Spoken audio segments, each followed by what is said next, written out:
Aquiles Guevara Aragort los saluda en mi estoicismo de hoy, día 231. Se dice que si tuvieras paz en la mente, tú te ocuparías en poco. Pero ¿no sería mejor decir ser lo que tú debes y como lo requerido para un ser racional, creado para una vida pública? Marco Aurelio. Marco Aurelio era un filósofo que además tenía a su cargo la dirección de un imperio, el Imperio Romano. Marco Aurelio era un emperador filósofo. De allí que su vida debió oscilar entre la búsqueda de la tranquilidad de la mente y la acción pública como emperador, que supone manejar un imperio con todos los problemas que ese alto cargo requiere. De allí que nos dice al comienzo de su cita, se dice que si tuviera paz en la mente, te ocuparías en poco, pero ¿no sería mejor decir ser lo que tú debes y como lo requerido para un ser racional, creado para una vida pública? En el caso concreto de Marco Aurelio, el destino no le permitió ocuparse de pocas cosas, de cosas pequeñas, sino que de manera de allí encontrar la paz en su mente, en esas pequeñas cosas. Tuvo la carga de administrar, de dirigir un imperio, el Imperio Romano, que no es poca cosa. Dirigir guerras contra potencias extranjeras, de manera que la paz en la mente la debió buscar y la debió encontrar en la filosofía, en el estoicismo, a la cual dedicó gran parte de su vida. Marco Aurelio nos dice entonces, como una exhortación a seguir su ejemplo, que si lo que nos toca hacer en la vida para encontrar la paz mental y vivir en paz con nosotros mismos, no es poca cosa, no es una cosa pequeña, y con el resto del mundo. Y si lo que nos toca en la vida, porque eso fue nuestra vocación, nos dedicamos en nuestros estudios a estudiar una carrera y fue lo que nos tocó, fue ejercer una profesión que requiere una permanente preparación y una actualización, y hacerlo con eficiencia, si es de ejercerlo para satisfacción nuestra.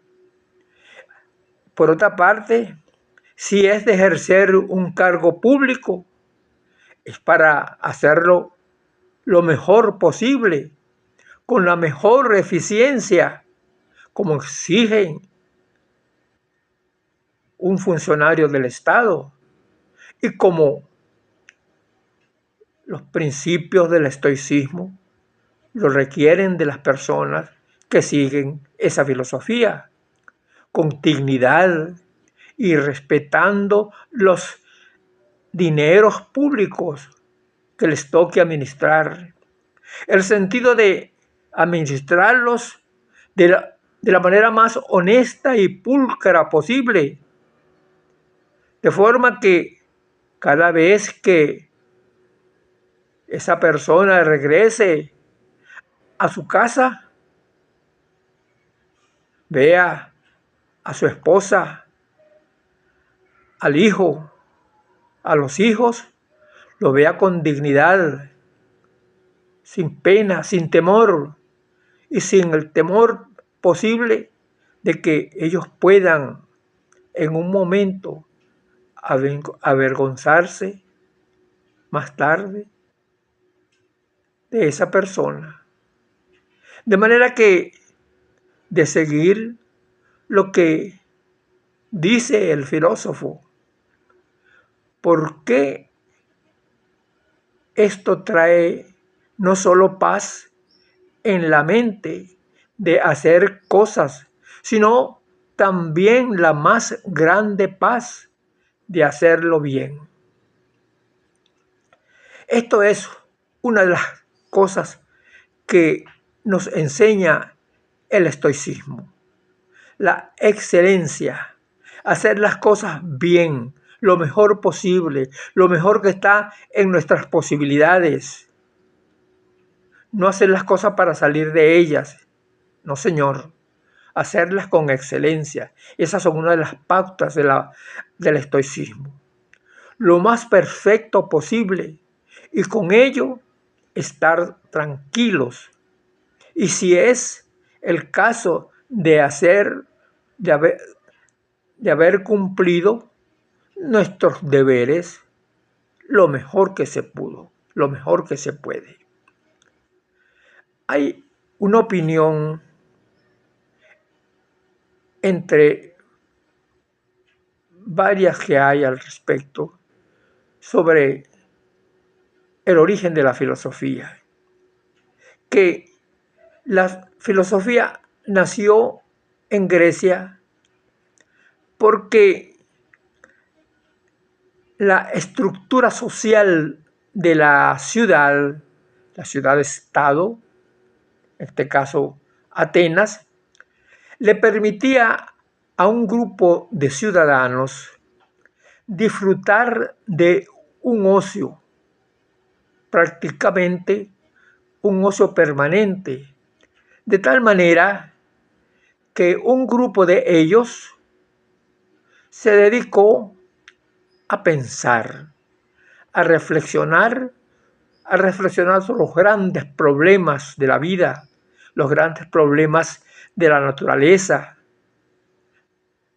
del cosmos, del hombre, de la vida, repetimos.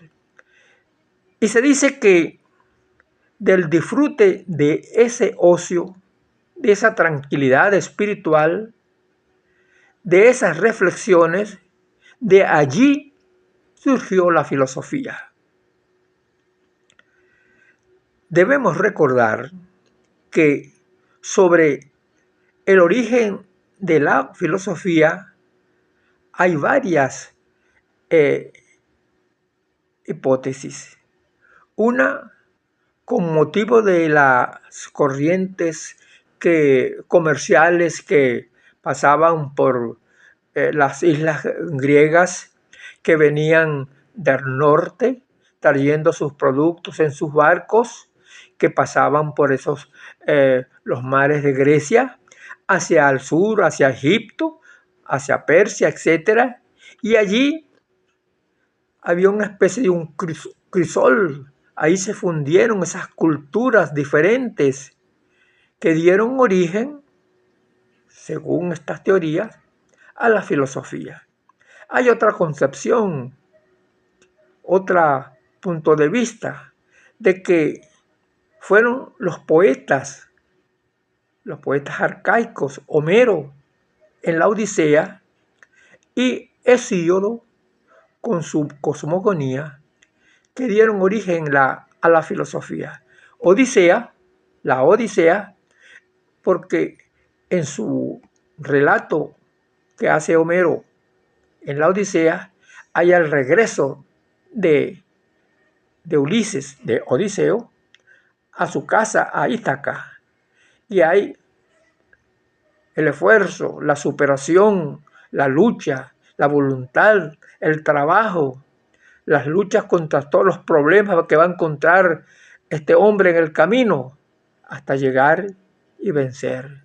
Y son esas enseñanzas que encontramos en el libro de Homero que, según estas teorías, dieron origen a la filosofía.